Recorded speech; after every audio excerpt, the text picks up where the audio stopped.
Hey, Dr. Johnson, this is my CER reflection. So, unfortunately, pretty much everything in this lesson that I did on Monday went horribly wrong. So, I felt like making a video rather than writing a response about how it went would make this a little bit more meaningful, and I can put a little bit more extra work into describing what happened rather than trying to write down what actually happened. So I was in a classroom with 5 students who are DCD. They are at a reading and writing level of about 4th to 5th grade.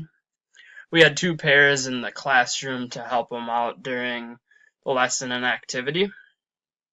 Um, so right off the get-go, I could not get my computer to hook up to the smartboard to make a large display of the graphic organizer I made.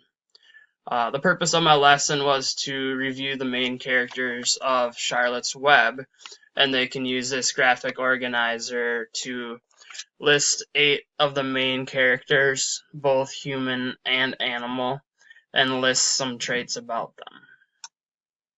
Alright, another adjustment I would do for this lesson is I was kind of on a time crunch, unfortunately. The block we had to do this lesson was shortened due to the day. Um, my students had difficulty writing down the information at a faster rate. So I could have modified the assignment, maybe pre-filled out a couple of the characters so that I would still have them think about the story and who they've met, and maybe even a couple traits filled out to kind of get the ball rolling to refresh their memory on who everybody is. Another problem that I had that I noted earlier is I don't think my video I captured the so what. Um, I captured 15 minutes into the lesson and tried to upload it to YouTube as fast as possible, but the internet was going slow, so I didn't get to get all that caught. And then I was not able to introduce the activity sheet that I had for the students. Um, just came to my mind, I'll have to re-add that into the lesson plan that I submitted to you on D2L. Okay, so to make this a more meaningful lesson and asking better questions for the students and having them come up with the answers better, I could have helped guide them to think about the traits rather than just acknowledging their answers and giving them a this or that answer. I would, so that they wouldn't come up with the main idea so quickly. Um, like for one of the examples I had is Charlotte. Um, one of the students thought that she was a pig, even though the book is Charlotte's Web.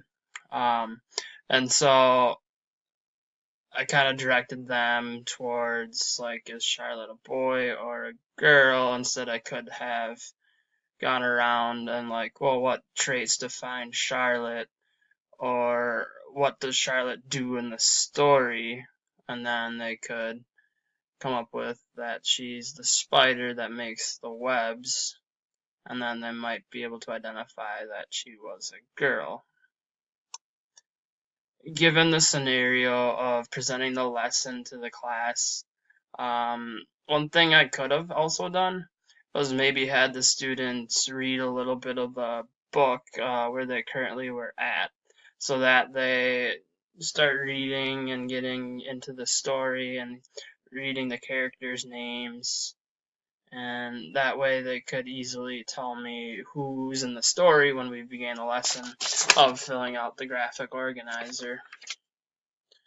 Okay, and also one thing that I haven't gone through this video yet so far is after we filled out the graphic organizer, I handed the students out a worksheet activity that had Charlotte, Wilbur, Templeton, and Fern, pictures of them on the paper. Down below at the bottom, there was a word bank of different traits that describe each character. Um, So I instructed them to use the graphic organizer, again, as reference to fill out the worksheet correctly. I kind of let them start it off on their own and try to fill in as many boxes as they could. There were a couple paras that also helped out get the students going who needed the help immediately. But this activity was actually a little harder than I thought it was going to be for them. The traits that were picked out were a little less main idea, I guess. Like, for example, Templeton would be known as selfish, or Charlotte would be known as intelligent. And in the worksheet, they were described them as nasty, or angry, or sensitive. And some of these words in the worksheet, my students kind of had a difficult time either understanding what they meant or how to pronounce the word. So me and the other pairs in the room would kind of help guide them through what they meant and how they would describe the character without giving it away. Exactly. So, some final thoughts on the lesson. I felt like it had a good intention. The students definitely would have benefited from a thorough graphic organizer. It would have helped their understanding of the main idea, or I'm sorry, the main characters, the traits that they have, the difference between animal and human, and just who they are in the story. I mean, there were some simple mistakes that the students made on identifying who was who. Like I said earlier, like if Charlotte was a boy or a girl. So, well thought out, not well executed. I really did enjoy put this lesson together.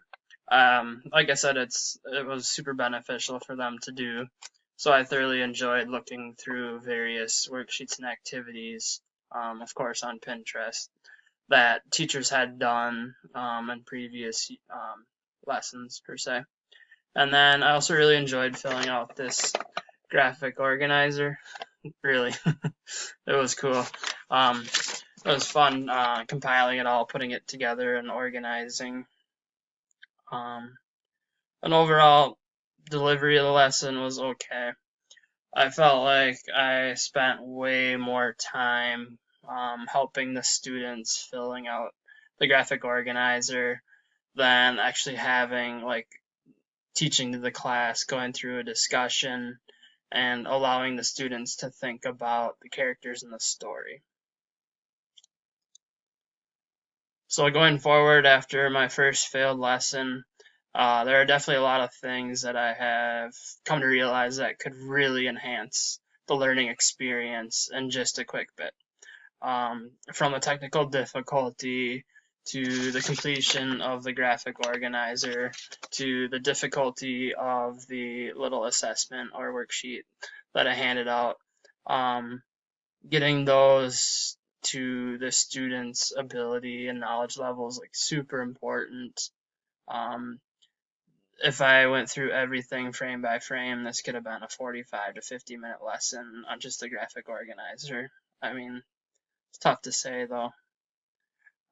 Other than that, in the future, I'll be able to spend more time up front talking and discussing the characters in the story rather than going around to each student's desk and helping them individually. So going forward from this, it's been really fun working with the students in the classroom and reading the story with them. They have been doing comprehension worksheets through each chapter, each one being just a couple questions. So I have been actively reading the book with them as well. Hopefully we will finish this story out within a week and a half, depending on how long the teacher wants it to go. And then we get to watch the movie when it's all done. All right, well, this is the end of my content enrichment reflection. Thanks.